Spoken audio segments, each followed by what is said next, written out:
Boa noite, pessoal. Tá fraquinho porque é de noite, não?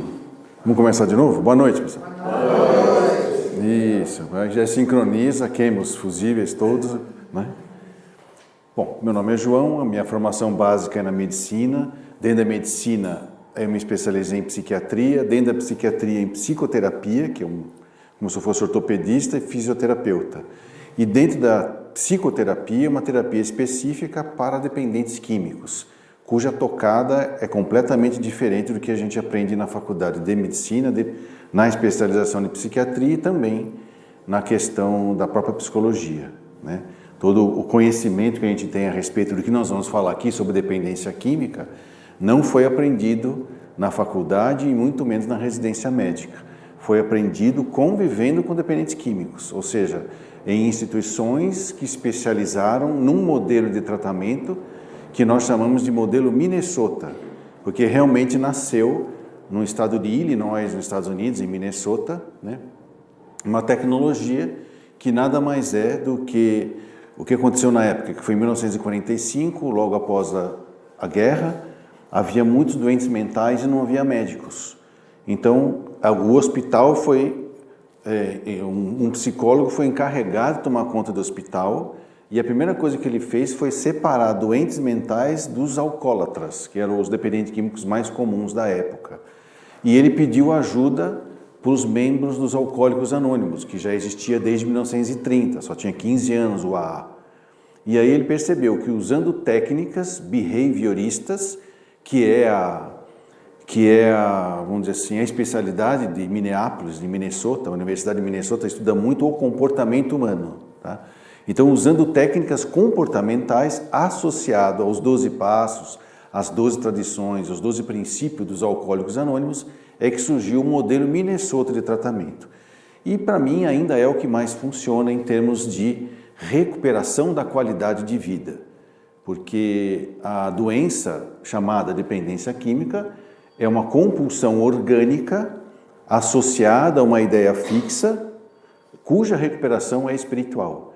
E o modelo Minnesota contempla o tratamento espiritual sem falar de religião, né, sem falar de nenhum tipo de pregação religiosa, consegue ter um instrumento para ajudar o indivíduo a buscar a espiritualização da sua vida, ou seja, ele vai recuperar a sua qualidade de vida, apesar de ser portador de uma doença primária, crônica, progressiva e fatal, como é a dependência química. E a razão da nossa palestra é falar sobre, eu digo assim, que são as novidades, né, que na realidade são as antiguidades trazidas à moda, né? As novas maneiras de se usar droga, tá? E por que eu digo isso? Porque eu até coloquei da cachaça ao arguile, né? Porque a primeira vez que as pessoas alteraram o seu humor, pessoas e animais, né, alteraram o seu humor, foi através de facilitar o acesso de substâncias químicas psicoativas para chegar até o cérebro. Uma delas mais fácil de se achar é o álcool, seja ele fermentado ou destilado. O primeiro foi o fermentado. E provavelmente, talvez os primeiros animais eram algumas girafas e elefantes que comiam, esqueci o nome daquela planta, amarula, né? E a amarula, hoje se faz até um licor de amarula, só que se você comer a amarula, a planta, a fruta, você já fica cambaleando. Se vocês colocarem na internet, vocês vão ver animais comendo amarula. Então o elefante fica bêbado, a girafa fica bêbado, o macaco fica bêbado, porque ele pega a amarula do chão e come. Então, a primeira vez que se viu é isso. Aí a gente podia perguntar assim, então, mas por que é que então existem coisas que podem alterar o estado de humor e a gente é proibido de usar? Não é que é proibido, tá? Desde que o primeiro macaco, né, o gorila mesmo, né, descobriu que ele podia amenizar as suas dores, estava na natureza as coisas que ele precisava usar. Está lá, o remédio está na natureza.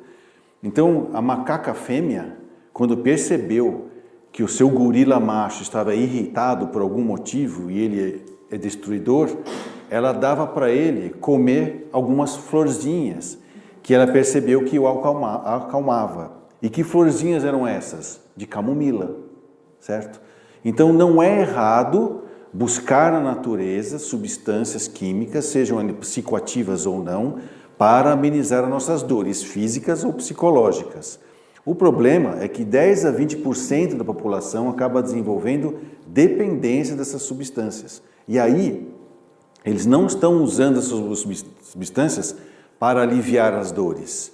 Eles usam essas substâncias para eliminar a dor, como se eu pudesse viver sem nenhum tipo de frustração, sem nenhum tipo de dificuldade na vida. Então, quando o dependente químico percebe isso, ele fala, por que é que eu não descobri isso antes? E isso vai da cachaça ao arguile, né? O alcoólico, ele tem uma predisposição genética que faz com que o corpo dele produza uma substância, principalmente o fígado dele, chamada tetraisoquinolina, que é uma substância euforizante, ela é antidepressiva. Então, quando ele bebe, o álcool é transformado nesse tique, é tetraisoquinolina. Então, ele fica muito eufórico, o que não acontece com a maioria das pessoas, é 10 a 20% da população. Isso, então, o que significa? Que quando ele descobre que bebendo ele pode melhorar o seu rendimento de humor, ele vai usar, sempre. E ele até fala, por que eu não descobri isso antes? E a ideia dele é, vou usar sempre. O problema é que substâncias químicas psicoativas vão causando alterações no corpo e no sistema nervoso, na qual elas vão perdendo efeito e precisando de doses cada vez maiores. E é sobre isso que eu vou falar. Porque quem acaba precisando de uma medicação, ou é um abusador de remédios, ou é um dependente químico, ele precisa fazer com que a substância química psicoativa acesse o cérebro, certo? Na medicina, a gente também precisa fazer com que alguns remédios acessem o corpo da pessoa. Então, existem as vias de administração. Então, você vai pegar a receita do médico, está escrito lá, amoxicilina, 500 miligramas, tomar um CP-VO de 8 em 8 horas por 7 dias. O que é VO? É uma via de administração chamada via oral, tá? Então, existem substâncias químicas psicoativas, a cachaça é uma delas, tá? Que é via oral. Mas você também pode falar assim, olha, eu vou te aplicar um soro glicosado com buscomolamina por causa da sua cólica, IV, que significa intravenoso, certo? Então, eu vou fazer a substância, porque não adianta nada eu dar um remédio de vômito para quem está vomitando. Via oral não adianta, então eu posso dar pela veia. É IV. Então eu posso administrar substâncias químicas, inclusive as psicoativas, intravenoso. Tanto que antigamente existia o pessoal, deve existir ainda em algum lugar, não é a maioria mais, que usava o tal do BAC, né? Que é injetar cocaína ou Reforgan, que eram umas drogas que tinham na época que vendia na farmácia, para dar barato, para dar energia, ia pela veia. Dá para injetar álcool na veia também? Dá, só que é extremamente desconfortável e não tem glamour nenhum, porque na realidade o dependente químico e o abusador de drogas, e mesmo o usuário de álcool, ele não vai num boteco, né, põe o braço dele em cima do balcão, manda uma aí na veia aí, porque não tem glamour isso, né? Não é gostoso fazer isso, tá? Então, IV também é uma via de administração, tá? E existe uma outra via de administração, que é você absorver pelas mucosas, né? Quem aqui já não teve a experiência de ter receitado um supositório para você, né? O que é o supositório? Foi um médico que descobriu, tá? Três médicos, Claude Bernard Horner, 3 médicos que descobriram que tanto faz você colocar substâncias químicas pela boca e ela vai ser absorvida pela mucosa da boca, como pelo do ânus ou do reto. Absorve do mesmo jeito, né? Foi uma experiência que Claude Bernard Horner fez na frente de muitos médicos, muitos anos atrás, para demonstrar que o tubo digestivo absorve substâncias em qualquer parte dele, da boca até o ânus. Então, existem remédios que são feitos através de supositório. Aí vocês vão perguntar assim, tem droga em forma de supositório? Tem. Nós tivemos uma figura política, lá na época de 1989, que fazia uso de cocaína, né, via retal, né? E aí eu só fico imaginando uma rodinha, né, de pessoas usando supositório, né? O pessoal fica passando as coisas, fica um emprestando supositório para o outro. Não faz isso, tá? Provavelmente deve ser um uso solitário, discreto, sozinho. Por quê? Porque isso não dá glamour. Aí vocês podiam pensar assim, não, então por que ele está usando? Porque provavelmente as outras mucosas que ele estava usando não estavam mais funcionando. Qual é a mucosa que o pessoal também usa? Boca e nariz. Por isso que, por exemplo, se cheira cocaína, mas se cheira rapé também, né? E você pode cheirar qualquer coisa que possa ser absorvida pelas mucosas que tem dentro do nariz, ok? Então, eu estou comentando das vias de administração porque tem uma delas que também é usado na medicina, tá? Que é a via inalatória, tá? Então, existe a possibilidade de você ter que colocar um remédio no corpo da pessoa pelos vasos capilares do pulmão, tá? Então, o que ela tem que fazer? Respirar um gás que leve essas substâncias, ou um pó, né? Bem micro, que vai até os pulmões e lá absorve, e muitas vezes são remédios para o próprio pulmão. Para quem tem, por exemplo, bronquite, asma, sabe o que isso significa, a famosa bombinha, né? Você chupa, vai um microglânus, vai no pulmão, absorve pela microcirculação e faz o efeito ali. Mas tem efeito no resto do corpo também. Então, quem tomava a famosa minofilina, que usava também fazer bombinha, dá taquicardia, porque o efeito não é só no pulmão, né? Faz no corpo todo. Eu estou contando das vias de administração, porque da cachaça ao narguile, que parece uma coisa moderna, mas não é, tá? É apenas maneiras de você fazer chegar até o teu cérebro uma substância química de efeito psicoativo, ok? É só isso. E as pessoas ficam falando que é novidade, né? Que o narguile, e faz um culto ao narguile, que na realidade é mais velho que andar para frente, como a gente fala, né? É mais antigo do que andar para frente. Então nós vamos ver alguns detalhes sobre a dependência química e eu vou falar sobre a maneira de algumas drogas serem usadas e a gente percebe que o que o dependente químico quer é que a droga chegue até o seu cérebro. O caminho que ela segue dentro do corpo até chegar no cérebro já causa lesões. Quando chega no cérebro, tem as lesões causadas no cérebro. Então, é importante que se saiba disso para que as pessoas não fiquem achando que existe maneira segura de se usar drogas, seja qualquer seja o seu via de administração ou qualquer que seja o seu efeito no cérebro e no corpo. Ok? Bom, primeira coisa que nós vamos ter que lembrar, que eu coloco numa vista explodida, né? Que dependência química é uma doença, tá? Dependência química ou usar drogas não é charme, como era antigamente usar aquelas piteiras longas com um cigarro na ponta, era um charme, né? Não faz parte da alimentação, nunca ninguém precisou beber álcool para se sentir alimentado, não faz parte da alimentação. Provavelmente se descobriu o álcool dos vinhos que eram frutas fermentadas, como a amarula que a gente falou. Então, para não se perder aquela comida estragada, comia-se. Tem, por exemplo, chucrutes também, é uma comida fermentada. Eles falam que é repolho podre, né? Que não é um repolho fermentado que tem lá o seu gosto, né? Vinagre também é um vinho que passou do ponto, que fermentou também, vamos dizer assim, tá? Então, dependência química é uma doença primária que acomete mais ou menos 10 a 20% da população, tá? É muita gente. Quantos brasileiros nós somos? Quantos milhões de brasileiros nós somos?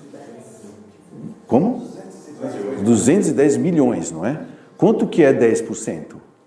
21 milhões. Não tem onde atender todas essas pessoas, pensando que só vai ser 10%. Tá? Não tem. Hoje já tem muita gente morrendo porque nem sequer ficou sabendo que é dependente químico. Né? Tá? Morreu. Né? É uma doença que é uma doença primária. O que significa primária? É que já nasceu conosco. Tá? Ninguém pega dependência química porque bebeu no mesmo copinho de um alcoólatra no boteco. Não pega, não é contagioso. Tá? É contagiante. Tá? Você ter o glamour, ser bacanão, ser bonitão e ser ousado, vamos dizer assim, fazer coisas diferentes. Por isso que existe uma grande tendência dos adolescentes irem para o uso de drogas para fins de marcar terreno, mostrar que é bonzão, que faz parte da turma, em busca de uma identidade. Mas a gente herda geneticamente a doença, e não necessariamente a doença, a gente herda a predisposição genética. De maneira que hoje a epigenética demonstra isso, que eu posso ter dentro de mim, geneticamente herdado, um monte de tendências que pode não aparecer nenhuma, dependendo do meu comportamento, da minha alimentação, do meu estilo de vida. Então, se eu tenho predisposição à dependência química, se eu nunca usar nenhuma substância química psicoativa, a doença não vai aparecer. Então, hoje a gente diz que é uma roleta russa, né? Você começar a usar droga, que pode ser a coisa mais inofensiva de todas, né? Um licorzinho de amarula.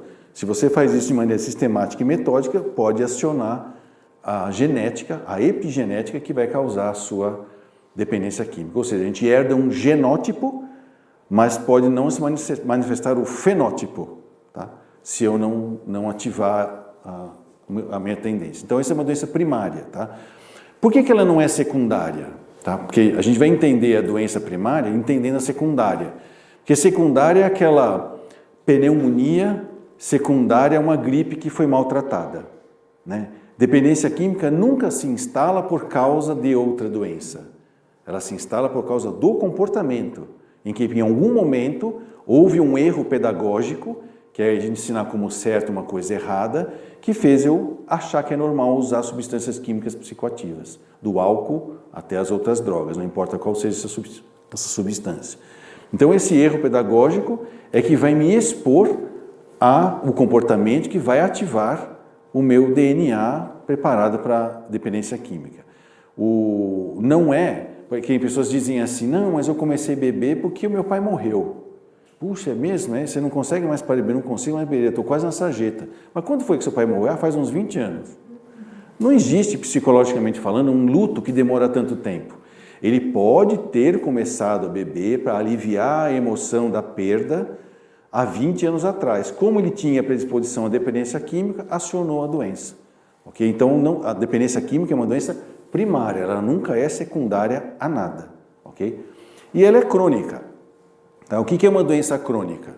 É uma doença que não é aguda. Vamos entender a doença aguda, a gente entende a crônica. A doença aguda é aquela que você pega de uma maneira, às vezes, muito rápida e evolui muito rápido. Você vai até para a UTI, e da UTI só pode acontecer duas coisas. Ou você sara tudinho, ou morre tudinho. Aguda é assim. Pode até deixar uma sequela, que você fica meio torto, mas por que é isso? Sabe por que eu não lembro? Eu lembro que eu fui para o hospital, fiquei na UTI, mas eu não lembro o que foi. Porque curou. Pode ter deixado até uma falhinha, uma sequelinha, mas você não tem mais a doença. Essa é a doença aguda. Isso se você sobreviver a ela. A doença crônica, não. Ela entra devagarinho na sua vida. Muitas vezes no começo ela até é gostosinha, certo? E quando você se dá conta que está com ela, ela não vai mais sair de você. Você vai morrer com ela. Talvez não morra dela, se você se tratar. Mas você vai morrer com ela porque ela é crônica. Tá, um exemplo tipo que é diabetes, né? No comecinho não é gostosinho? Come de tudo, enche a cara, é Coca-Cola, é bolo, é creme, não é? Chocolate. Depois quando percebe, acorda na UTI com uma cetose, né? Com uma acidose cetótica lá e aí descobre que você é diabético. Aí você tem que parar de comer aquelas coisas, não é? Então, vai morrer com diabetes, mas não vai morrer de diabetes se essa pessoa se tratar. Dependência química é a mesma coisa, nós vamos ver como é que funciona essa maneira gostosinha como a droga vai entrando na vida da gente, tá bom? Outra característica da doença é que ela é uma doença progressiva, tá? Uma vez instalada a doença, ativada a doença, ela não vai parar. Ela vai te comendo por dentro, né? E o que significa isso? Que mesmo você se tratando, ela está lá. Você pode, no máximo, estacionar ela, mas ela não volta atrás. A gente até fala para os dependentes químicos que quando ele para de usar e entra num programa de recuperação, o dependente químico é como uma vela em cima de um barril de pólvora. Tá? Ele acendeu a vela, que foi começar a usar. Ele tinha predisposição, a vela começou a queimar. Quando ele para de usar, a vela para onde ele apagou, mas ela não volta. Ela fica ali. Se ele voltar a usar, ela vai queimando, até que chega uma hora que chega no barril de pólvora e explode. Que é quando a gente vê os casos mais tenebrosos de doença mental, de doença psicossocial do dependente químico. Tá? Então ela é progressiva, com perdas por lesões biológicas, físicas, psíquicas, sociais e principalmente lesões espirituais, né? Que isso é muito grave. Tá? E se a gente não deter esse progresso, que é uma doença progressiva, a doença é fatal. Tá? Ela morre, a pessoa morre. E normalmente o dependente químico, eu falo brincando que ele tem 3 alternativas, que ele pode escolher de morte. Né? A morte morrida, a morte matada ou o morto-vivo. A morte morrida não é difícil imaginar. Falência de múltiplos órgãos por uma intoxicação crônica por longa data, os órgãos falham, o corpo para de viver, o espírito sai. Né? Vai embora, porque não está mais para usar o corpo, ele vai embora. A morte matada é o que mais mata o dependente químico. Tá? É acidente de trânsito, acidente de trabalho, briga no boteco, não é? Acerto de contas na bocada, né? Acaba sempre morrendo antes. E normalmente, hoje morre-se muito jovem ou numa idade adulta bem produtiva, na idade mais produtiva, na idade do adulto maduro, certo? E tem o morto-vivo, que é aquele que sobrevive à morte morrida, sobrevive à morte matada, mas ele lesa tanto o cérebro dele que ele, para a sociedade, ele morreu, porque ele não trabalha, não produz nada, né? Está lá, zerado, né? O cérebro dele está queimado. Mas para essa mesma sociedade ele está vivo, porque alguém tem que dar comida para ele, tem que pagar as contas dele, tem que trocar a fralda dele, né? E trocar a fralda de um cara de 70 quilos não é fácil, né? Não é ainda querendo te bater e querendo usar droga. Porque, pasmem vocês, mesmo quando você está demente, que é, por exemplo, a demência alcoólica, que é de Wernicke-Korsakoff, mesmo assim, a pessoa não deixa de ter compulsão a beber. A minha primeira paciente que eu tive lá em Franco da Rocha, isso já faz mais de 30 anos, é a dona Margarida. Eu lembro o nome dela. Mas uma característica da Wernicke-Korsakoff é que a pessoa não tem memória de fixação mais nenhuma, não fixa nomes. Hoje, se a gente falasse com ela assim, que era o que a gente fazia, coisa de residente. Eu entrava na UTI de psiquiatria, conversava com ela com 10 minutos, me apresentava, repetia meu nome umas 3, 4 vezes. Eu saía, a gente contava 5 minutos, eu voltava, ela já não lembrava mais quem era. Ela tinha o Wernicke-Korsakoff. Curiosamente, quando ela recebeu alta, o marido dela levou para casa, o que ela fez? No que ela estava em casa, ela saiu no portão, andou uns 100 metros, achou o boteco e voltou a beber. Achou não, ela sabia onde era. Então, se dependência química fosse um problema psicológico, certo? Ela não teria esquecido de beber? Não, a compulsão é orgânica, associada a uma ideia fixa, cuja recuperação é espiritual. Porém, essa doença, ela é tratável. E para a gente tratar, a gente tem que entender alguns conceitos que as pessoas ainda confundem, e os dependentes químicos usam esses conceitos para poder justificar o seu comportamento adicto. Né? Que uma grande característica que nós vamos ver aqui, a diferença entre, por exemplo, o que é usar, o que é abusar, o que é ser dependente. Tem gente que é usuário de droga? Tem. E ele, como é que é o uso? Ele pode ser um eventual, esporádico ou constante.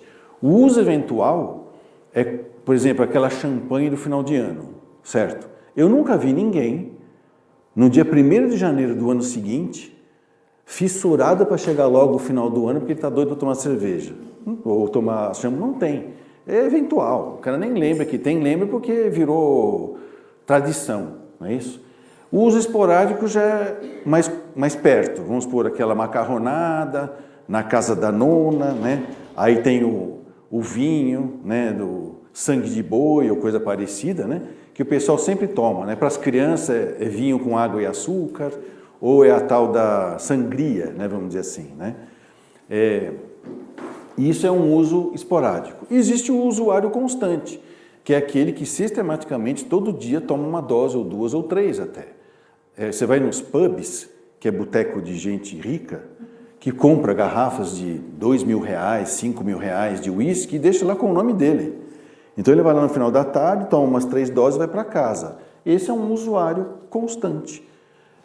O abusador, ele é um usuário que seja eventual, esporádico ou constante, todas as vezes que ele vai usar, ele gera problema. Ele altera o comportamento dele de uma maneira que causa problemas, sempre. Então não é um usuário tranquilo, é um usuário problemático. E o dependente químico é um uso mais do que eventual, esporádico e constante. É continuado, sempre problemático e grande característica, compulsivo. Logo após a primeira dose, perde o controle do consumo. E se você perguntar para o dependente químico, em medicina a gente fala que é sinal e sintoma. Sinal é aquilo que eu posso verificar na pessoa, ela não precisa me falar. Eu vou lá, está com febre, está com uma bereba, está vermelho, né? Eu posso verificar. Tá com... Agora, coisas que a pessoa tem que me falar é sintoma. Estou com dor, né? Estou enjoada, não tem como medir isso na pessoa. Tá? O dependente químico ele tem como sinal e sintoma, a gente vê e ele fala para a gente de uma maneira totalmente sincera, porque ele não sabe que aquilo é um sintoma. Ele fala, se perguntar para ele, o que acontece quando você usar a primeira dose, quando você usa a primeira dose da droga? Eu perco o controle do consumo. Ele não vai falar exatamente assim, mas, doutor, nem fala isso, se eu tomar o primeiro gole, eu não saio mais do boteco, eu só saio quando eu fico valendo menos que uma lata de lixo. Por quê? Porque o dono do boteco põe os alcoólatras para fora e põe as latas de lixo para dentro, porque tem que fechar o boteco, né? Perde o controle. Essa é a grande característica desses 10 a 20%, a compulsão, né, de dependência da droga. Né? É uma característica do dependente químico, é a perda do controle do consumo logo após a primeira dose. Não importa o que usa, quem usa, onde usa, por que usa. Né? É como usa, certo? É compulsivo. Ok? Aí, quais são as razões que nos levam a usar pela primeira vez? Tá? Curiosidade? Pode ser. Eu quero saber como é que funciona, como é que faz. Pode ser para imitar alguém? Pode. Tá cheio de filho que imita o pai, não tá? Tem, não tem? Imita o avô, a mãe, o vizinho, o professor, a gente não sabe, né? Querendo eu ser exemplo? Pode. Eu queria mostrar que eu sou bonitão, bacanão, machão, eu tenho droga, você não tem? Pode ser. Pressão do grupo? Pode. O pessoal quer, se você não usar, então você não faz parte do grupo. Pode acontecer. A mídia estimula o tempo todo, tá? De maneira direta e de maneira indireta, tá? Estimula o tempo todo. Busca de sensações novas? Pode ser. Uma questão, até por questões psiquiátricas. De repente descobre alívio bebendo, ou fumando maconha, ou cheirando cocaína, descobre alívio para algum sintoma psiquiátrico. Ou físico, pode ser também, né? Ou fugir da realidade, né? Tá difícil aceitar o real tamanho meu e das pessoas, então eu vou lá dar uma viajada, né? E aí corre o risco, eu usando, de ativar a minha predisposição, e aí depois de um tempo eu vou estar acionando a doença, né? A doença começa a funcionar. Bom, os caminhos então para a gente poder entrar na dependência é esse aqui. Primeiro eu tenho que saber que a droga existe, certo? Por isso que existe uma instituição chamada, esqueci o nome, que é da mãozinha. Como é que é o nome? Parceria contra as drogas, que lançou uma revista que hoje não sei se existe ainda, né? Eu tenho algumas cópias dela, que ensina como falar de drogas de acordo com a idade das pessoas.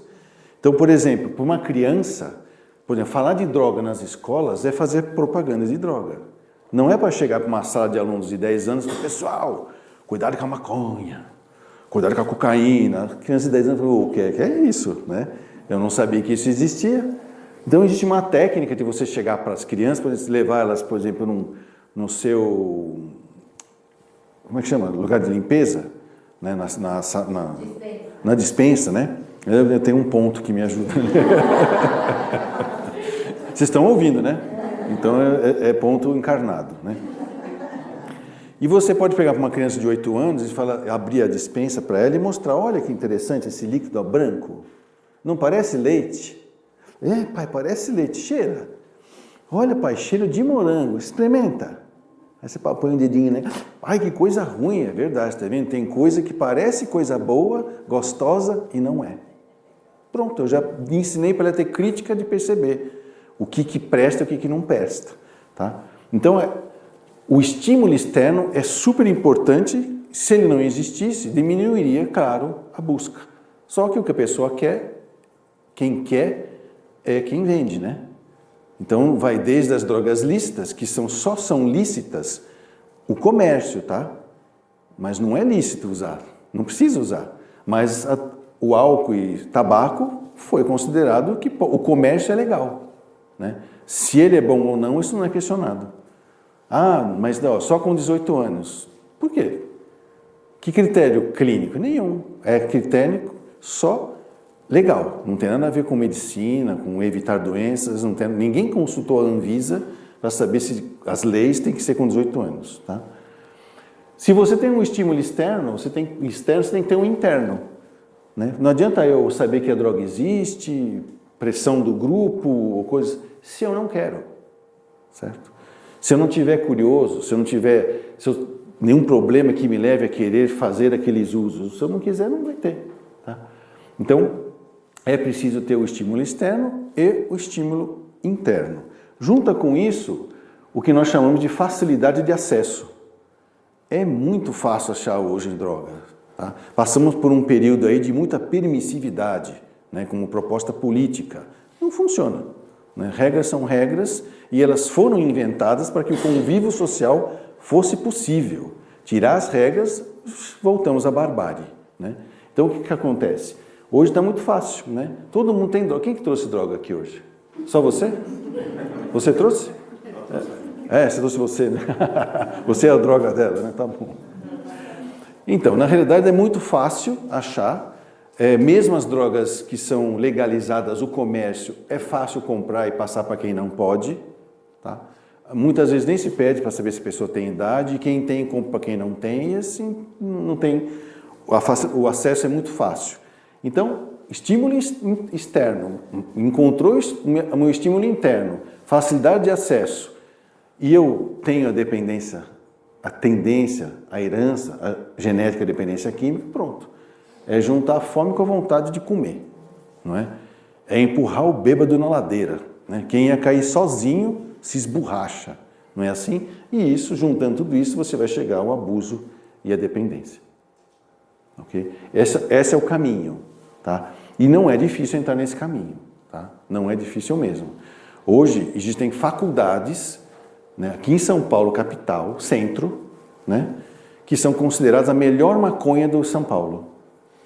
Né? Vou falar o nome? Não, porque eu não sou besta, como diria Desi Gonçalves, né?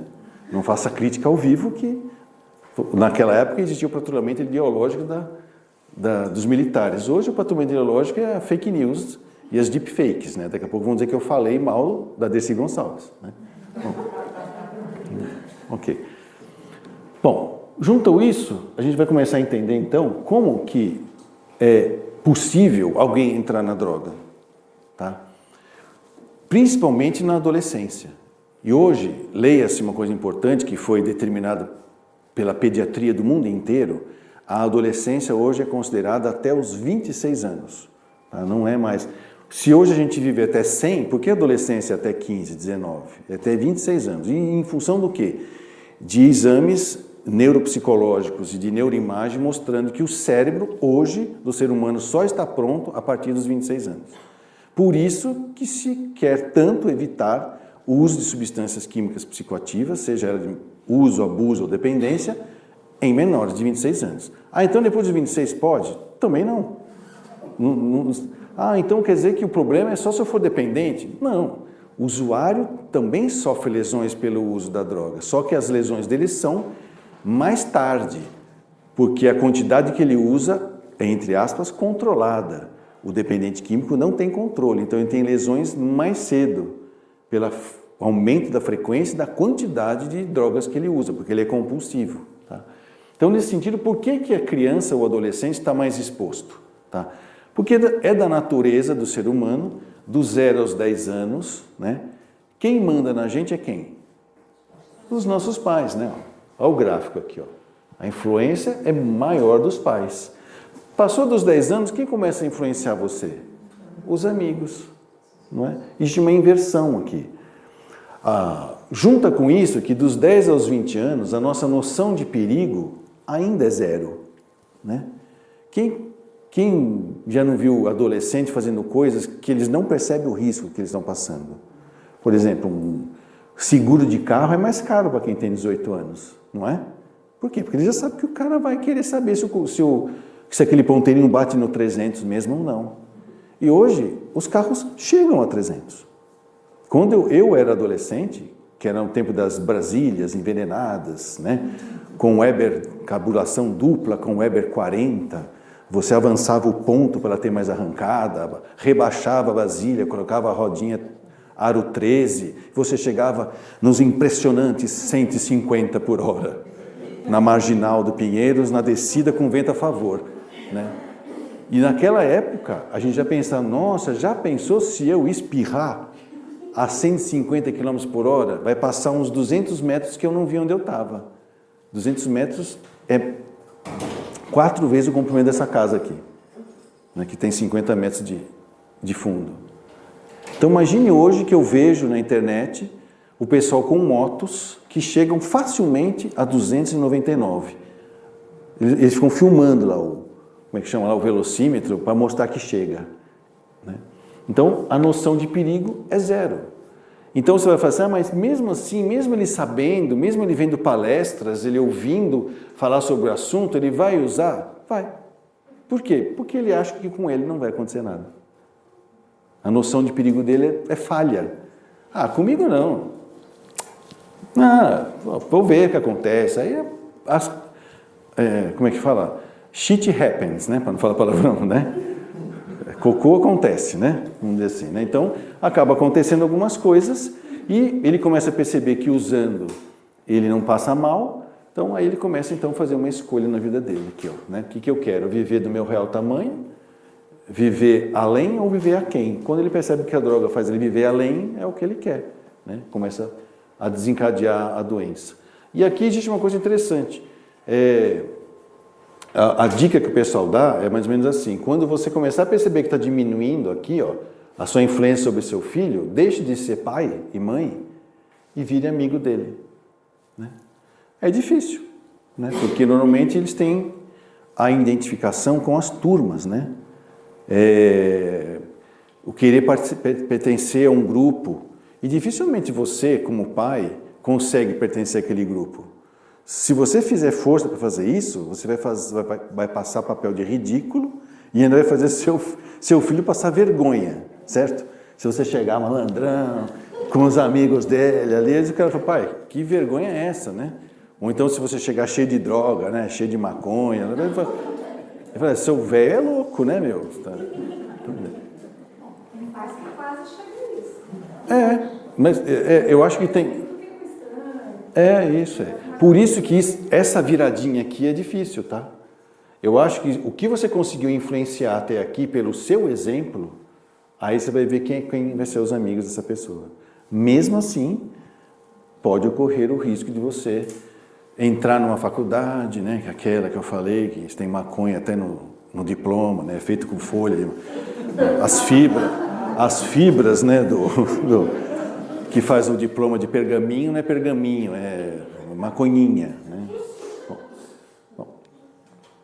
E aqui tem um gráfico que um colega nosso, que é o Dr. Laco, um abraço, que ele vai estar talvez me ouvindo, que trabalhei muito com ele lá no Recanto Maria Tereza, aprendi muita coisa com ele. Ele não gosta desse gráfico. Ele manda eu tirar esse gráfico. Não pode tirar. E por quê? Eu vou explicar por que eu ainda insisto usar, apesar da orientação de uma pessoa experiente. Aqui eu classifico as drogas segundo a capacidade que elas têm de causar lesões, que em medicina a gente chama de virulência. Tá?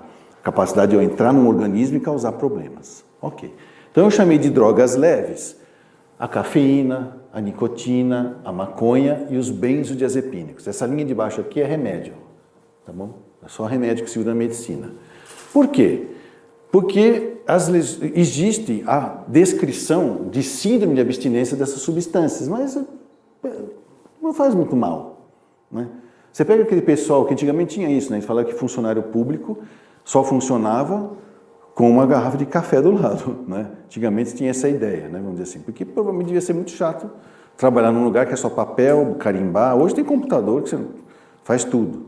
Mas tem aquela história, até o Jô Soares tirava sarro disso, né, que o pessoal ia atender o balcão, cafezinho. Depois, só um minutinho, cafezinho. Tudo tinha que ser um cafezinho. É a dependência da cafeína. Então não causa muitos problemas e quando causa são leves, certo? As drogas moderadas já se intromete um pouco mais no nosso arcabouço biopsicossocial espiritual. O álcool nem se diz. Tá? A cocaína, então, né, cheirou 3 vezes, virou freguês. Né? Xaropes, né, que o pessoal usa xaropes à base de vasoconstritores, né, que é para tirar a alergia. Também dá uma brisa, também, mas é perigoso. Né? E tem as anfetaminas, que são, no Brasil já foi proibido, que é um remédio para emagrecer. Mas que o pessoal ainda usa de maneira ilícita, tá? Não prescrita, como o êxtase, né? Ou o que eles chamam de bala, que rola nas raves, tá? Que é feito de anfetamina. É como se fosse uma cocaína feita em laboratório, certo? Essas causam lesões mais rápidas e lesões mais intensas, mais comprometedoras, lembra, desde a via de administração até quando chega no cérebro, certo? E as drogas pesadas são aquelas que lesam muito rápido e de maneira muito intensa. Em pouco tempo de uso, morreu. Né? Morte morrida, morte matada ou morto vivo. Tá? O crack não precisa nem falar. Né? É só ir na Cracolândia, certo? E lembrar dos filmes de zumbi, que lá você fala, não é que é verdade que zumbi existe? Está lá, vivendo, vegetando, são pessoas, têm necessidades, precisam ser atendidas, elas só são doentes. Você vai ver aqueles filmes lá, como é que é uma série que era de zumbi? Como é que é o nome? Eu sei que é minha consultora. Walking Dead, né?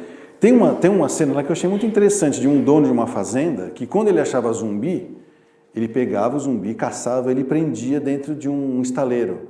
Por quê? Olha a mente dele, ele fala assim, olha, se isso é uma doença, por que eu vou matar ele? Vamos esperar vir a cura, prende ele aí e vamos esperar vir a cura. Aí eu pensei, olha, Cracolândia na fazenda, né? Deixa eles lá na Cracolândia até a gente descobrir qual é a cura da dependência química. Porque é possível, não descobriram ainda, mas se descobrir, não vamos eliminar as pessoas. Heroína, tá? Que é uma droga que não tem muito no Brasil, as que têm, os dependentes de heroína não são autóctones, sabe? Não são pessoas que desenvolveram essa dependência aqui no Brasil. Estavam fora, desenvolveram lá e vieram para o Brasil. Então não são autóctones, não é uma doença que é do Brasil. Né? Mas tem dependentes de heroína, tem os dependentes de solventes, que é a famosa cheiro da loló, né? Que é a cola de sapateiro, ou outras colas, ou voláteis qualquer, que vão mexer também no cérebro. É muito necrosante o uso desses tipos de substância. Por isso que eu coloquei drogas pesadas. Tá? E a morfina é uma doença, é um remédio usado na medicina como hipnoanalgésico. Tá? Ok. E existem aquelas drogas que eu não sei o que vai acontecer. Tá? Você usou, você não sabe o que vai acontecer. Tá? O ácido lisérgico, que é o pessoal chama de doce das raves. Se você vê seu filho e fala, hoje eu fui numa festinha que tinha bastante doce. Não é doce Camberry, não é nada disso, é LSD. Mas tinha doce, mas também tinha bala. Pode ter certeza que é anfetamina, o êxtase. Tá? E eu falo isso porque para eles isso é muito normal. Lembrando que normal é um dado estatístico, a curva normal é assim, ó, e que mostra o que mais acontece, não mostra o que é certo ou errado. Tá? Então é normal para eles falar disso, mas não é certo. E essas drogas aqui, o ayahuasca, que algumas pessoas usam em rituais religiosos, tá? O efeito pode não ser legal. As psilocibinas, que é o chás de cogumelo, tá? Tem que ser um cogumelo específico, que é aquele que nasce perto de esterco de vaca. Tá? E os vasoconstritores, que são os colírios e os congestionantes, que o pessoal não pinga no olho nem passa no nariz, eles tomam. Certo? E esses xaropes aqui, ó, é a base de codeína, que também tem que é a derivada de morfina. Aí, agora eu vou pedir para vocês esquecerem tudo isso que eu falei. O doutor Laco vai baixar em mim aqui e ele vai falar assim, não pode falar isso. E por quê? Porque dependente químico, e mesmo o cara que é abusador ou usuário de drogas, que gosta de usar, mas não é dependente, mas defende a droga, né? Ele vai chegar para você e falar assim, não, fica tranquilo, eu tenho uma dependência leve. Eu não tenho uma dependência de drogas pesadas, a minha dependência é leve, não é uma dependência pesada, eu só uso maconha. Não existe dependência química leve, moderada e grave. As drogas é que podem ser leve, porque qualquer uma dessas drogas aqui, se encontrar em você uma predisposição, a primeira vez que você usa, ou você já morre de morte morrida, ou de morte matada, ou já vai virar um morto-vivo. É uma roleta russa, qualquer droga que você usar. Eu só uso isso aqui para mostrar para as pessoas que dependência química não tem grau. Tá? E o grau não é medido pela droga que usa. Do mesmo jeito que você me fala assim, eu estou muito grávida, ou estou pouco grávida. Tem isso. Nossa, eu estou com uma gravidez, uma gravidez pesada. Não tem isso. Ou você está grávida ou você não está. Independente químico, ou você está ou não está. A droga que você usa é que talvez vai me dizer o quanto de lesão você já tem. Mas muitas pessoas acham que falar que usar droga leve é uma dependência leve. Não é. Não importa a droga que você usa, você é um dependente químico com lesões. Ok? É isso. Tá? E o que leva a gente a usar a droga de uma maneira mais pormenorizada? Vamos dizer assim. Famílias desajustadas? Pode ser. Né?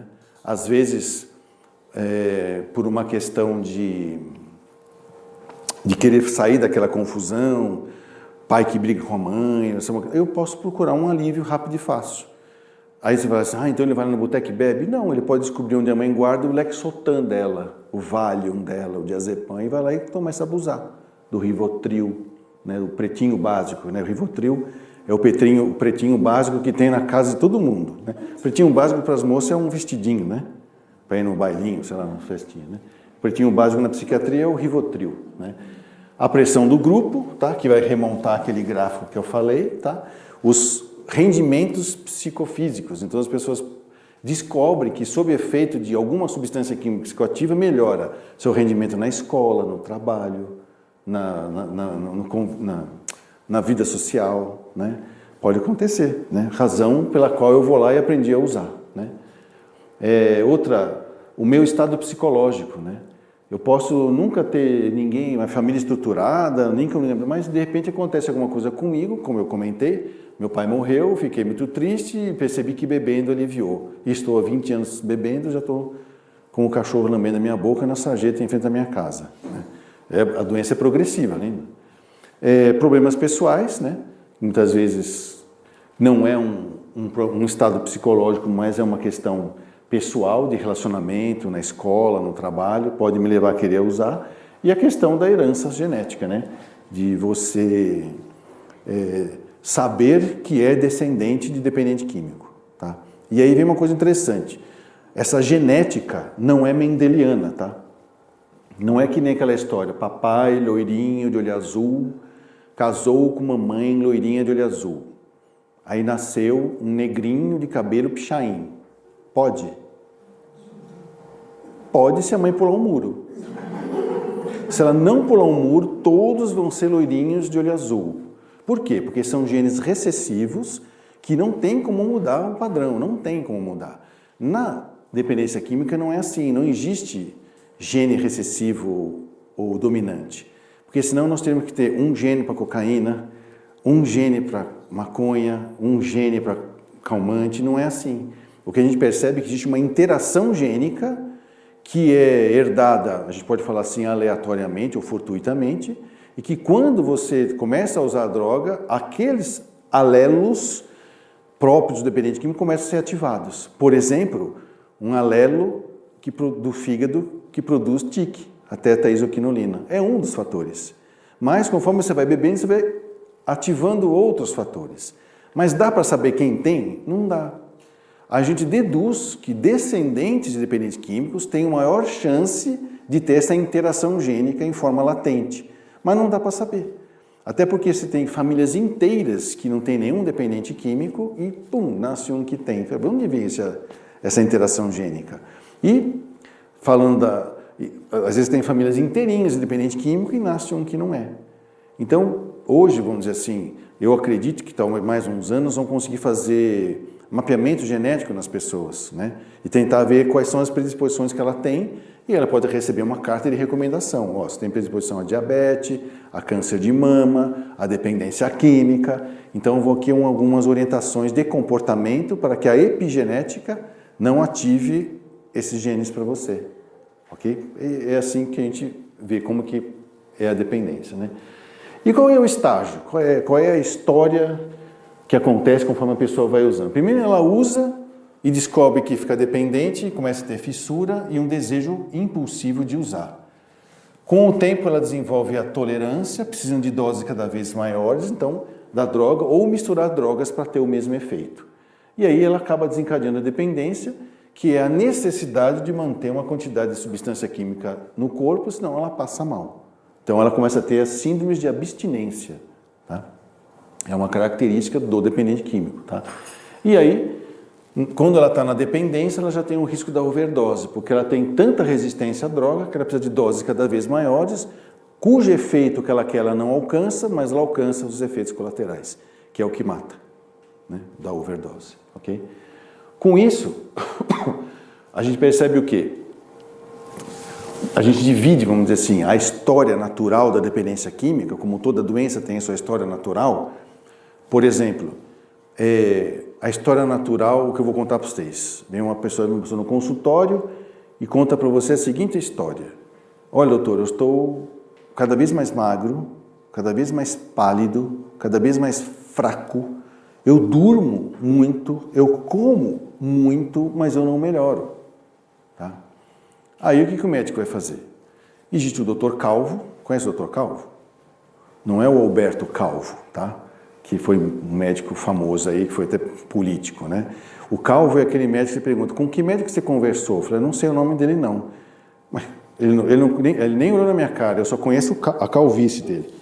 Porque ele nem tirou, não levantou a cara da mesa para falar comigo. Esse médico pode pedir um monte de exames, né? Para poder diagnosticar o que ele tem, ok? Bom, se você conversar com ele, você vai tirar a história dessa pessoa. Essa é a história natural da doença. Então ele vai contar para você, você vai perguntar, você mora onde? Eu moro na roça. O senhor faz o que lá? Eu sou meeiro, quer dizer, eu alugo a terra, parte do que eu planto, colho, eu dou, metade eu colho, dou para o dono da terra. Tá bom. Lá o senhor tem água encanada? Tenho não, tenho poço. E lá, onde que o senhor faz suas fezes? Ó, doutor, eu não sei o que é isso, mas eu acho que eu não faço. Não. Onde é que o senhor evacua? Ó, doutor, eu não gosto desses palavrão, não. Aí você tem que falar como ele entende. Onde é que o senhor faz a sua obra? Ah, doutor, né? Eu obreio lá atrás da casa. Tá bom. E para comer, o que você faz? Ah, eu tenho uma plantação e tenho umas crias também. E onde é a sua plantação, essas crias? É lá atrás da casa. O que você acha que ele tem? Só com esse pedaço da história. Verminose, né? Doutores, professores, livre-docentes, PhDs de vermes. Precisa ter títulos para identificar o que a pessoa tem, é só conversar com ela. A conversa é a mesma em relação ao dependente químico. Lembra? Ele conta para você uma história que a primeira coisa que você vai perceber é a primeira fase que a gente chama de uso social, né? É onde ele está aprendendo a usar. E é uma experiência meio que universal. A gente acaba experimentando, mesmo que seja um licorzinho da vovó, né? E aí a gente percebe que nessa fase aqui, quando você usa substâncias químicas, você fica mais solto. Então é aquele adolescente que chega sozinho e acanhado na festa, quando ele bebe, ele sai alegre e acompanhado. Tranquilo, melhorou o rendimento psicossocial dele. Não precisava ser assim, mas é o que se faz, tá? É uma experiência, portanto, gratificante, melhora a nossa produtividade. No máximo que pode acontecer, como eu não sei usar droga, estou tentando aprender, ter ressaca. Um mau efeito da droga usei demais, misturei, sei lá, estou aprendendo, né, a andar de bicicleta. Aqui, a gente já começa a perceber quem é que tem predisposição, porque o efeito é muito diferente em quem não tem predisposição à dependência química. Como ele tem uma série de genes, o álcool ou a droga que ele vai usar lá vai ter um efeito diferente. Em vez de eu chegar lá acabrunhado e sair alegre e acompanhado, eu filho o demônio, eu vou pegar todo mundo. E o olhinho começa a não olhar para mais nada e começa a virar um monstro. Esse cara, a gente fala que é a fase do macaco. E quando as pessoas percebem isso, já dão para ele no esquenta, que é aquela coisa de beber antes de ir para a festa, né? E dão bebida para ele porque sabe que ele vai animar a festa. De tão ridículo que ele fica, engraçado que ele fica, maluco que ele fica. Já é um sinalzinho no uso social de que eu vou ter alguém com predisposição à dependência química. Depois vem a segunda fase, que é a manifestação da dependência. Vai aparecer a tolerância. Preciso de doses cada vez maiores da mesma droga ou misturar drogas entre si para ter o mesmo efeito do macaco que eu tinha. Aqui, vocês lembram? Olha, eu estava normal, estava só acanhado. Fiquei alegre. Aqui, eu já estou meio depressivo, preciso usar droga para ficar normal. Opa, aqui já pegou. Aqui o cara já mostrou que ele está manifestando a dependência. Aqui já não tem nem mais experiência gratificante. É só um sofrimento emocional. E ele não sabe o que é isso. Tá? Cai a produtividade dele, todo mundo percebe, vai mal na escola, cai as notas. Né? Lembrando que cair nota não é cair de 8 para 3. Às vezes o cara tem 10, 10, 10, 10, começa a ter 7, 7, 7, 7, 7. Você fala, tá bom, mas caiu o rendimento dele relativamente. Né? Começa a ter alterações de memória. Por quê? Pelas doses cada vez maiores e pela mistura de drogas. Então, não lembra onde foi, onde esteve, com quem falou, se foi no mesmo lugar ou não. Começa a ter lapsos de memória grande. E aqui é a fase do leão. Por quê? Porque esse indivíduo é o seu filho, né? É sua mãe, né? É o seu pai, seu tio, seu vizinho, seu avô, não é? E você vai falar com ele porque você o ama. E você fala, olha, está muito diferente a maneira como você está se comportando nas festas, principalmente depois que você bebe, né? Ou usa, ou faz isso, ou faz aquilo. Até os amigos vão falar com ele. Né? Tá, mudou, você não é mais macaco. O que ele faz? Ele vai falar assim, é verdade, eu estou com problemas, estou com uma doença primária, crônica, progressiva, fatal, preciso me internar com o Dr. Laco. Lá no... Não, ele vai, tá. Não saiu, né? Porque tem senso... Vai, te bate, te arranha, Mulher de alcoólico sabe o que acontece, né? Vive com o olho roxo, né? Com marcas, com tatuagens que ela não lembra quem foi que fez, né? Porque foram feitas de maneira instantânea, logo depois de um tapa, né? Que é a fase do leão. Ele já está com o seu comportamento alterado devido a lesões cerebrais, lembrando que ele precisa de doses maiores. Então, as doses estão lesando mais o cérebro dele, por isso que é a fase do leão.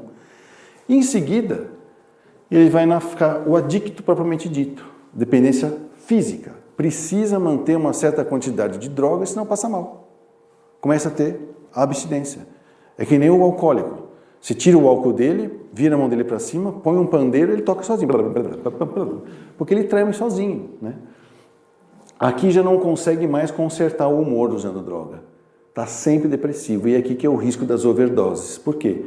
Porque eu vou tirar uma carreirinha de cocaína, não ligou.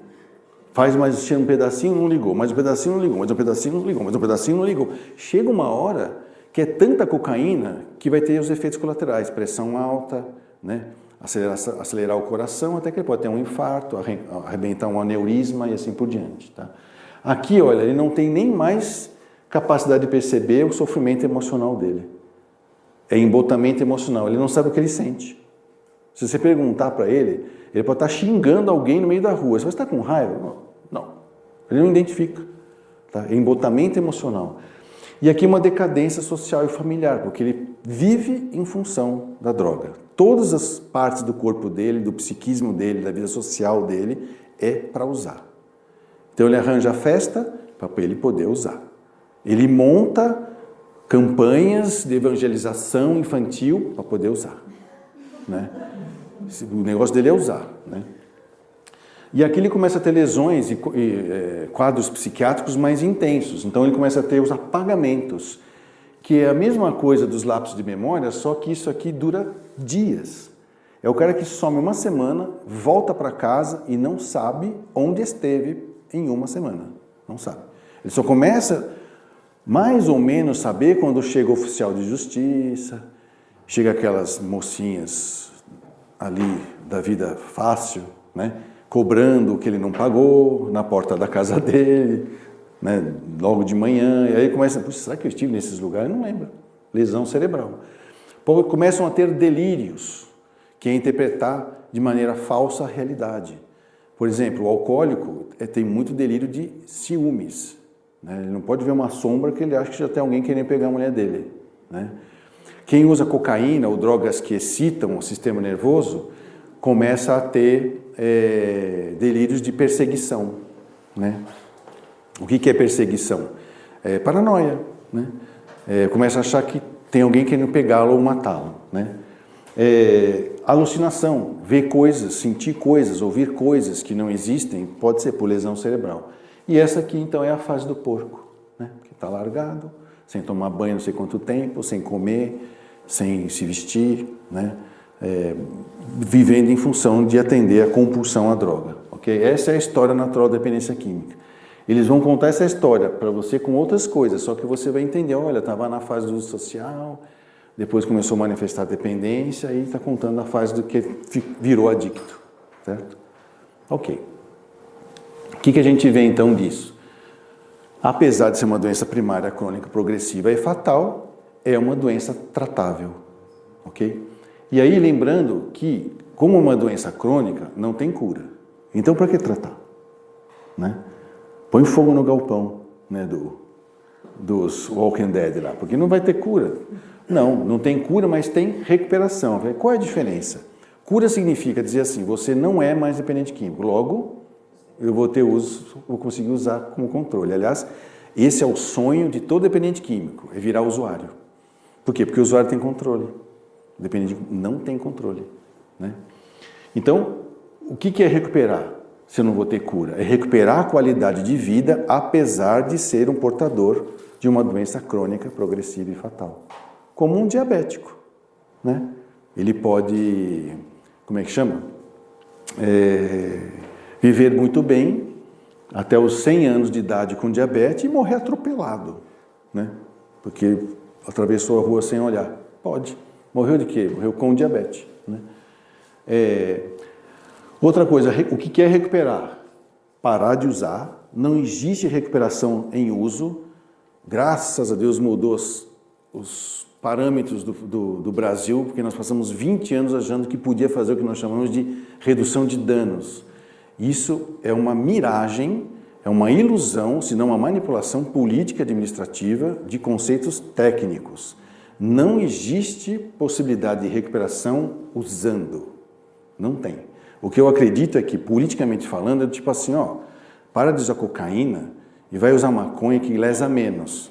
E aí você vai ser um problema para o próximo governo, você não vai ser um problema para mim. Eu imagino que é assim, saúde pública, né? É que nem banheiro público, ninguém limpa, né? Programa de recuperação, quer dizer, parar de usar e entrar num programa de recuperação.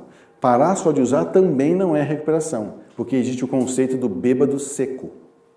Tá? É o cara que só parou de usar, mas continua com todos aqueles comportamentos de quando ele estava na ativa. Tanto que você olha para ele e fala, você está usando? Não estou.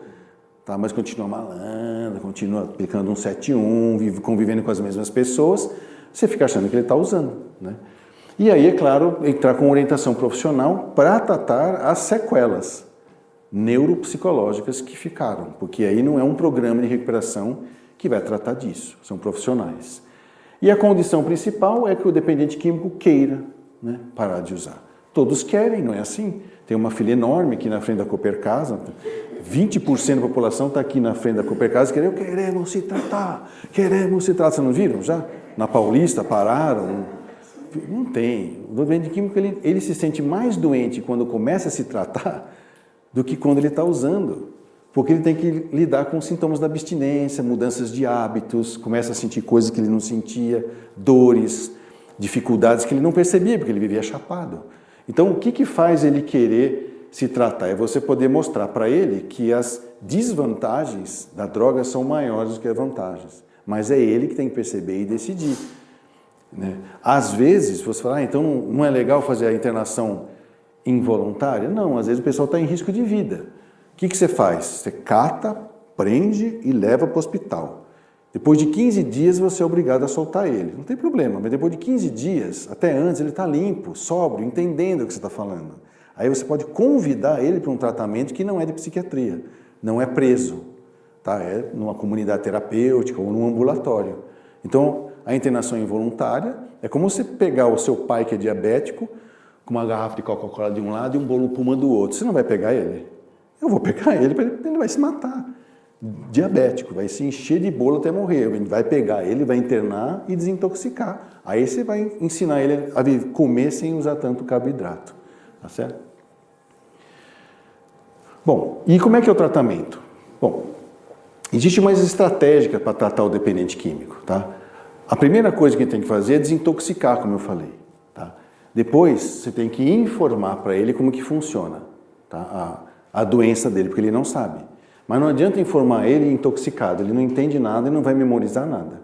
É como a gente fala no Al-Anon, né, que é o grupo aqui de familiares de alcoólicos. Se o seu alcoólico está sob efeito, evite a primeira palavra. Por quê? Porque ele não vai lembrar mesmo.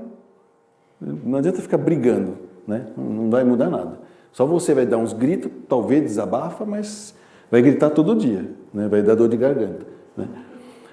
Informar para ele sobre a doença e trabalhar a questão emocional, que é a questão do bloqueio emocional que eles têm. Lembra que eu falei que eles ficam com embotamento emocional? Isso tem que ser trabalhado. E não deixar de trabalhar a parte espiritual, que é dar ferramentas para ele reformular os seus valores éticos e morais, porque o dependente químico vai ficando malandro, vai ficando 171 com o tempo e pode cair na criminalidade, na bandidagem. Por isso que eu digo, quer dizer, você tira ele da droga, como a gente fala, é fácil tirar a droga do dependente químico, difícil é tirar ele da droga. Ele fica naquela balacobaco, está sóbrio, limpo até, mas não está sóbrio, como a gente fala, não está. E a recuperação tem a ver com isso. E quem ajuda muito a gente a fazer esse trabalho são os grupos dos anônimos, porque eles falam de espiritualidade sem falar de religião, além de ter uma característica muito grande de ajuda mútua, que é a tal da terapia do espelho. Os mais antigos são exemplos para quem é novo. Por quê? Porque quando ele vê o novo chegando no grupo, ele fala, olha, é eu ontem, né? E quando o outro chega novo e vê o cara que era o dono das trevas bem, fala, é eu amanhã, então é possível eu melhorar. Então é assim que funciona o AA desde 1930. 30 ou 45? Não, 30. Desde 1935. E funciona até hoje, tá? E ajuda um monte de gente gratuitamente, sem fazer propaganda. Eles não se promovem em nenhum momento, mas atraem as pessoas. Você quer ir numa sala de AA? Tem um código secreto. Sabe qual é? Ir até lá, saber o endereço, porque a porta está sempre aberta e tem uma comissão de recepção que vocês nem sabem quem é, porque às vezes as pessoas entram na sala de AA achando que é a filha do INSS. Então às vezes eles vão lá abordar, falar, por que você veio aqui? Seja bem-vindo, você é a pessoa mais importante hoje, porque eles sabem a força que o dependente químico faz para vencer a arrogância e a prepotência e admitir que precisa de ajuda, né? Então, quando o cara decide ir numa sala, ele é a pessoa mais importante. Naquele dia é mais importante. Quem está lá há 10 anos, está lá para ajudar já, né? E o que é recuperação pelo modelo Minnesota? São algumas tarefas, tá? Então, lá, lidar com os sintomas da abstinência aguda e depois a abstinência demorada. A aguda dura uns 10 dias, que é a falta da droga mesmo. A demorada pode durar até 3 anos. E corrigir os danos físicos, psíquicos, sociais e espirituais. Como? Primeira tarefa é o dependente químico reconhecer que é doente e que precisa de um programa de recuperação. Segunda tarefa, não usar nada. Não existe recuperação usando, não existe. Abstinência total, tá? E a terceira tarefa é reconhecer que precisa de um programa de recuperação. Então não adianta eu admitir que sou, certo? Se eu não quero parar de usar. Eu tenho que admitir que sou, parar de usar e ainda entrar num programa de recuperação, ok? Fala, nossa, mas que difícil. Diabético é a mesma coisa. O cara demora para admitir que é diabético. Depois não quer parar de comer doce, né? Até que um dia ele aceita que tem que entrar até nos grupos de ajuda mútua de diabéticos, que é difícil a compulsão a doce, tá? O modelo de tratamento é esse, é o que a gente chama de MRE, modelo de recuperação evolucionário, do básico para o complexo, bem pestalozzianamente falando, tá? Então, primeiro é parar de beber, né?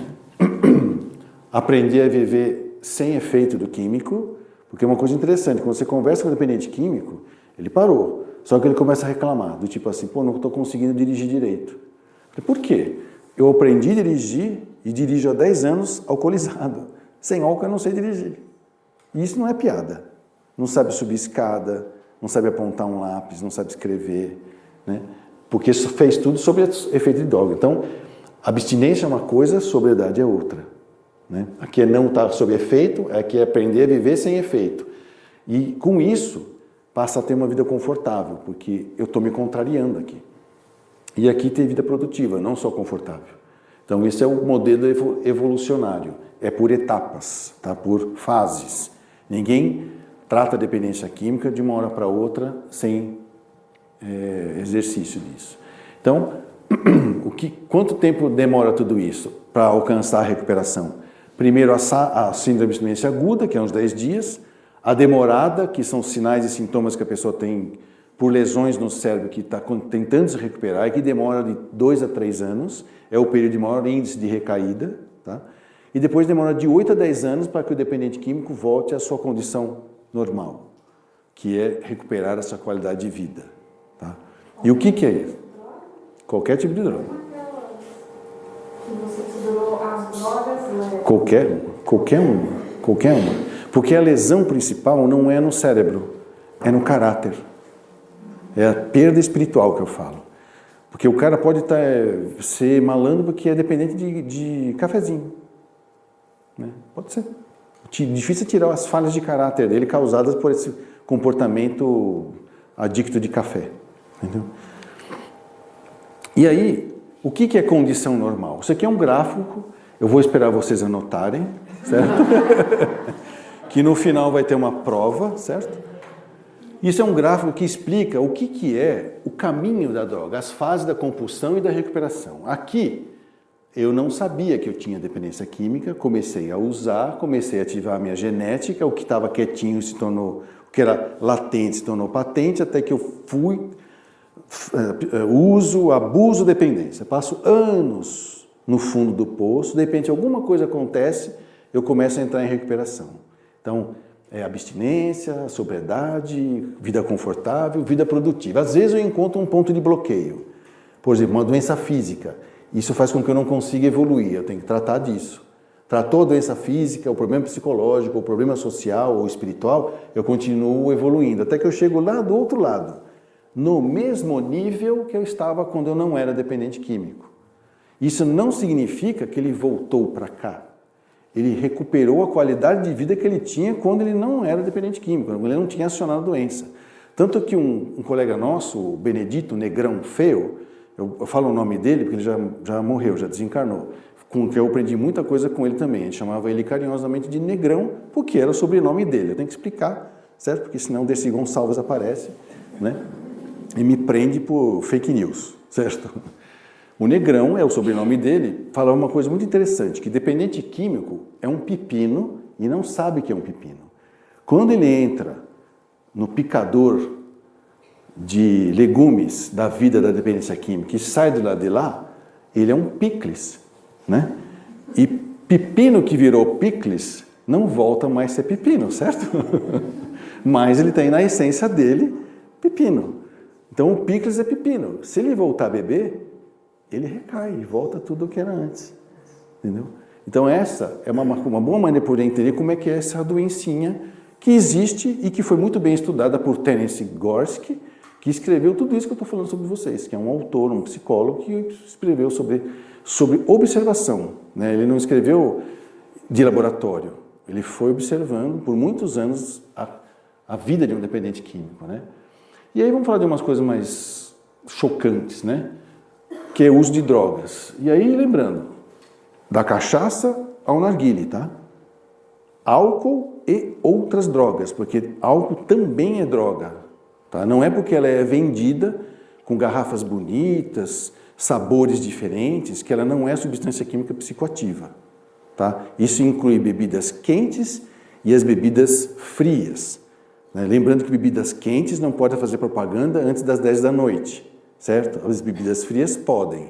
E podem por quê? Porque o lobbying conseguiu convencer os nossos indigníssimos, né, de Brasília, porque naquela época eles já eram indignos, só que o jornal escondia melhor do que o WhatsApp as indignações dele, as indignidades dele, vamos dizer assim. Cederam, né, provavelmente porque devem ter ganhado algum dinheiro e guardado em algum lugar, além das cuecas, certo? Bom, no trabalho existe muito problema de droga, tá? E por isso que as empresas se importam com o dependente químico. Não porque elas gostam deles, mas é que muitas vezes o dependente químico é um bom profissional. Ele só é doente. Ele podia ser hipertenso, podia ser diabético, podia ter um lúpus eritematoso sistêmico, né, uma pneumonia crônica, uma pneumoconiose. Vão tratar do seu funcionário porque ele é bem treinado. Então eles resolveram desmistificar a dependência química como malandragem, bandidagem, para a doença. E a doença. E criaram programas de recuperação. Eu participei muito disso. Na Petrobras, na usina de Tubarão, lá em Espírito Santo, Vitória do Espírito Santo. Instalando isso, por quê? Porque eles perceberam que é muito mais barato investir no tratamento e na recuperação de um dependente químico do que mandar ele embora, e aí ele perde grandes chances de conseguir um tratamento, desempregado na rua, certo? E eu ainda tenho que selecionar uma pessoa, treinar essa pessoa, que vai demorar não sei quantos anos para ficar igual o funcionário que eu mandei embora, e o cara pode ser dependente também. Porque não tem como se detectar numa entrevista que o cara é dependente. Então o pessoal investe em tratar, tá? Só que lesa muito o trabalho, atrapalha muito o trabalho quando você não detecta e não trata. Ok? Além de que, nos últimos 20 anos, as leis estão atrapalhando tratar os dependentes químicos, né? Porque são tratados como, sei lá o quê, como heróis, como, sei lá, vigilantes, não sei do quê, e ficam impedindo que se faça o que tem que ser feito. Como se fosse mais ou menos pessoas que são contra a transfusão do sangue, né? Não podem mexer nos dependentes químicos. Por que não? Vai deixar eles morrerem? À guisa de uma ideologia política ou administrativa, né? Então tem muito, isso aqui foi uma apresentação que eu fiz lá na Falcão Bauer, uma empresa que tem ali perto da Fundação Cultura de televisão, né? Para falar exatamente sobre isso, porque eles trabalham muito com pessoas em construção civil, onde tem muito uso de álcool, que é até cultural, não é uma coisa quase que exigida que você beba antes de entrar numa concretagem de uma laje, por exemplo, né? O SESI traz um monte de informações a respeito das empresas, das indústrias, aonde a dependência química campeia, né, no sentido de atrapalhar não só a produção, mas o convívio psicossocial entre os funcionários, né, que gera uma confusão. Porque uma coisa é você ser marido, mãe, pai, filho de um alcoólico, mas e você trabalhar com um alcoólico? Ou ser o chefe dele, ou seu chefe. Como a gente já tentou implantar numa empresa que o médico do trabalho queria, a assistente social queria, a psicóloga queria, todos os supervisores queriam. Mas o dono da empresa era dependente químico, então ele não quis fazer o programa de recuperação. Por motivos óbvios, né? E com quem que a gente ia falar, né? Teria que falar com o pai dele, né? Que era o dono do dono da empresa, mas o pai também bebia. Aí era uma confusão, né? Uma empresa de alcoólicos. E aqui a gente consegue perceber aquilo que nós falamos, quais são alguns sinais de que a pessoa pode estar enveredando pelo uso, abuso de dependência química, né? Não tem idade, tá? Não tem classe econômica, todos podem ser pegos pela doença. Não tem como, tá? É uma doença democrática, tá? Então, quedas na produtividade, acidentes do trabalho, faltas frequentes, relações familiares e sociais com problemas, saídas constantes durante o expediente, pouca preocupação com aparência e higiene pessoal, são sinais de que tem alguma coisa acontecendo e a gente ensina supervisor, gerente a perceber isso no funcionário, mas ele não pode falar, você está bebendo. Não, ele falou, note que tem alguma coisa errada com você, está aqui registrado no seu livro de presença, de assiduidade. Você não quer conversar com o serviço social? Todo mundo sabe que ele é um dependente químico. O serviço social já está avisado, o médico já está avisado, já até com a vaga dele na clínica. Mas tem que se evitar o confronto e a exposição do dependente químico. Como também ninguém vai chegar para alguém e falar assim, não é você que tem hemorroida? Então eu vi que está sangrando lá, você não quer passar no prócto? Ninguém fala isso. É muita falta de consideração pela, como é que chama? Pela privacidade do indivíduo, né? Não importa que doença é, né? Bom, o melhor tratamento ainda é a prevenção através da informação. Este é o motivo desta palestra, informar. Porque às vezes eu falo assim, se eu soubesse, eu não teria fazido. Lógico, se você soubesse, você não teria nem falado errado. Então, a informação é a melhor prevenção, que tem que ser precisa, correta, empática e em tempo. O que é isso? Não é qualquer informação. Tá? Tem que ser baseada em conhecimento. Né? Tem que ser correta, porque às vezes tem informação que não é correta, mesmo baseada em conhecimento científico. Como, por exemplo, redução de danos. Tem um monte de trabalho falando sobre isso. Mas não é correto, não funciona. Tá? É empática, não tem que ser do tipo, como é que chama? Dane-se, né? Tem que realmente mostrar a sua preocupação com a doença do outro. E no tempo certo, porque se demora muito, né, só tem que fechar o caixão. Né? Então, esse é o nosso lema, a desinformação mata mais do que as drogas. Né? E aí, a prevenção é isso, informar, conscientizar, manter uma boa relação entre pais e filhos, com a empresa e o colaborador, né, que é o trabalhador, não se deixar influenciar por opiniões alheias, nem que estiver todo mundo bebendo, você não é obrigado a beber. Nem sempre o normal é o certo. Tá? Campanhas de prevenção e fiscalização e apreensão, que isso aqui já é um problema político-administrativo. Tá? Porque, infelizmente, tem pessoas que estão em cargos de direção no país que ganham dinheiro para manter isso aqui funcionando. Sexo, drogas e jogo. Né? A prevenção secundária é tratar o que já lesou, né? Lesões biológicas, psicológicas, sociais e espirituais. Né? A terciária é você reinserir a pessoa na vida social, que é aquilo que nós falamos, parar de beber, ter uma vida sóbria, vida confortável, vida produtiva. É voltar para a vida voltar, é picles, mas vai voltar a continuar tendo qualidade de pepino, certo? Bom, é isso. Ou seja, ensinar caminhos em que ele volta a ter uma sensação de produtividade e participação ativa em vários aspectos da vida dele. Né? Não é só parar de usar. Né? Parar de usar é fácil. O difícil é não voltar. Para não voltar, eu tenho que ter tecnologia para isso. E eu adquirindo tecnologia, aí eu vou ficar mais tempo sóbrio. Mais tempo sóbrio eu vou, vida confortável, vida produtiva. Né? E aqui falar do narguile, né, que está na moda falar do narguile. Tá? O que tem a ver com isso, né, o narguile? Porque o narguile nada mais é do que uma das maneiras de se via de administração da droga. E que é milenar. As pessoas não se drogam desde que surgiu a Cracolândia, imagine. Elas se drogam há muitos anos, desde o primeiro gorila que comeu florzinha de camomila. A ideia dele não era se drogar, mas a gorila não queria apanhar dele, certo? E aí uma coisa interessante em relação ao narguilé, o que é isso? É um equipamento, tá?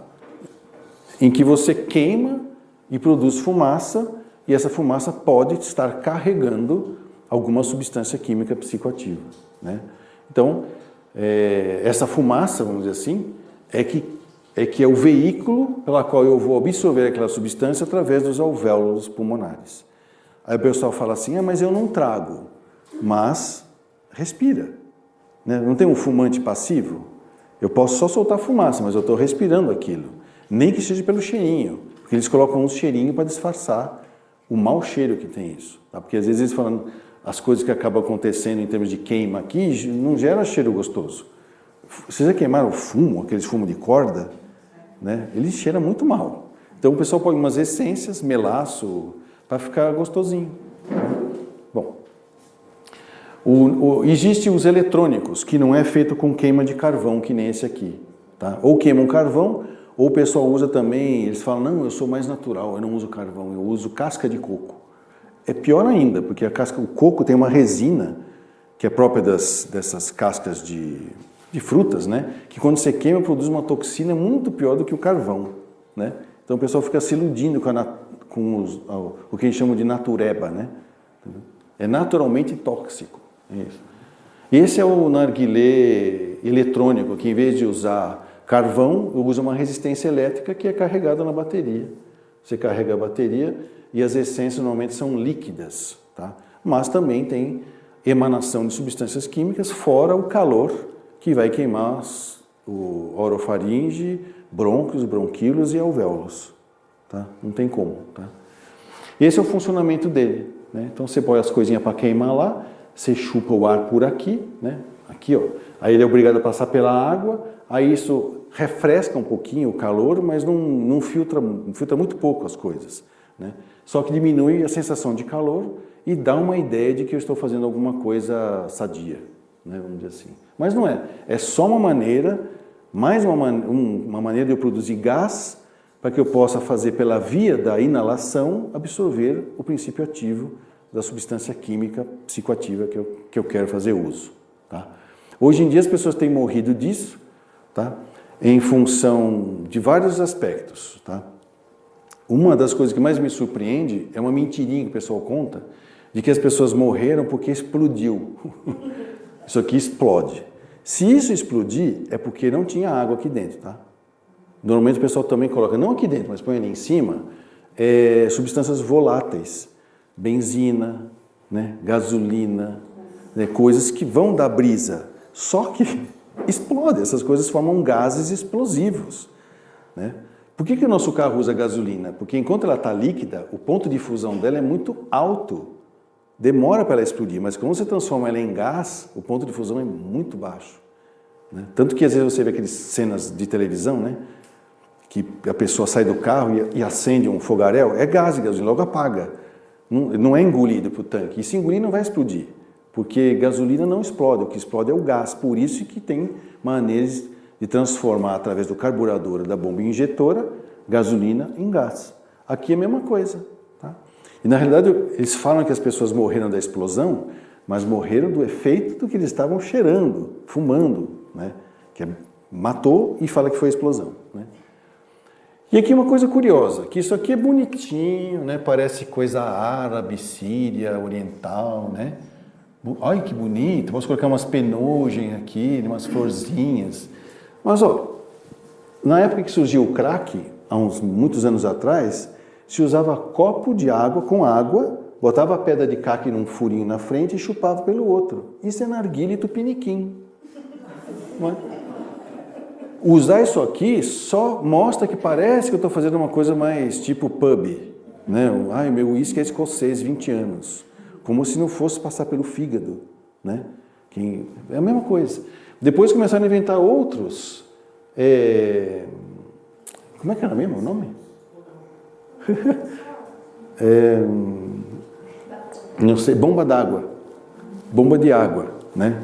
Que você tem que ter água, mas a água é uma ilusão. E ó, esse aqui é uma bomba de água que você compra no shopping.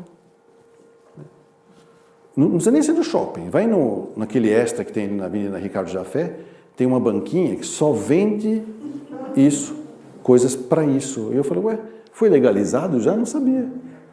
Foi. Ninguém está fiscalizando. Então o narguilé, uma das coisas que faz mal, por exemplo, se você colocar tabaco, é como se você tivesse 1 hora de narguilé, equivale a 100 cigarros. Lembrando que 100 cigarros são 5 carteiras. Né? Usado em 1 hora. Tem gente que consegue fumar 2 ou 3 maços num dia inteiro, certo? Então você fica imaginando o que está acontecendo de carga de toxinas. Né? E aí o Ministério da Saúde já saiu aí avisando sobre os malefícios do narguilé, que não é como chama? Brincadeira de passatempo, não é, tá? E isso aqui eu acabei vendo lá tudo o que pode fazer mal para a gente do narguilé, tá? Exposição à fumaça equivale ao volume da queima de 100 a 200 cigarros, libera enorme quantidade de substâncias tóxicas no organismo, o tabaco utilizado no narguilé tem 3 vezes mais nicotina, 25 mais alcatrão e 10 vezes mais monóxido de carbono. 30 minutos de fumo do equipamento aumentam os batimentos cardíacos e elevam a rigidez arterial e a pressão arterial. Então, por isso está morrendo. Né? O carvão utilizado para aquecer também oferece riscos à saúde, a casca de coco que eu falei, né? A água utilizada não é capaz de filtrar substâncias tóxicas. Compartilhar a piteira transmite doenças infectocontagiosas, inclusive meningite. Um garoto morreu de meningite, porque a meningite é por perdigoto, né? Lembra, não sei quem viveu em 74, teve uma epidemia de meningite e todo mundo falava para não ficar em lugar fechado, né? Porque vai pelo perdigoto, então vai meio chupando.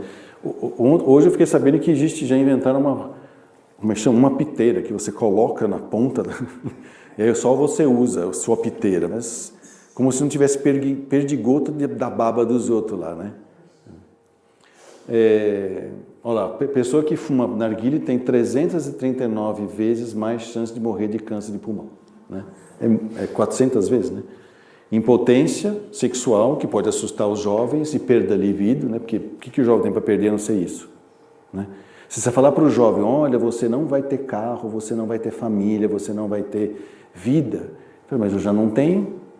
Então você tem que falar o que ele vai perder, ó. Você vai ficar feio, impotente, não vai ter vontade de transar, não vai se reproduzir, isso ele fica preocupado, né? Porque aí sim isso é uma perda, né? Gastrite, úlceras, náuseas e constipação, né? Prisão de ventre, retração da gengiva, mau hálito, manchas escuras, inflamação crônica da boca, podendo dar câncer de boca, diminuir a capacidade respiratória, lesões nas vias aéreas, inflamações de broncos e bronquíolos e alvéolos, sonolência ou insônia, ansiedade, inquietação, dependência química e psicológica. Então, narguilé é só uma via de administração alternativa, tá? Glamourada, vai com glamour. Tá? É droga do mesmo jeito. E aí, o Ministério da Saúde faz algumas campanhas do tipo, vamos tocar o horror para ver se as pessoas param de fazer isso, né? Mostrando o que acontece com as pessoas. Talvez o medo assusta um pouco, mas pode até mobilizar um pouquinho, mas é uma maneira de mostrar, porque ninguém mostra o lado ruim da coisa, só mostra o lado gostoso. Isso aqui não é glamour, é anti-glamour, né? E é isso, pessoal.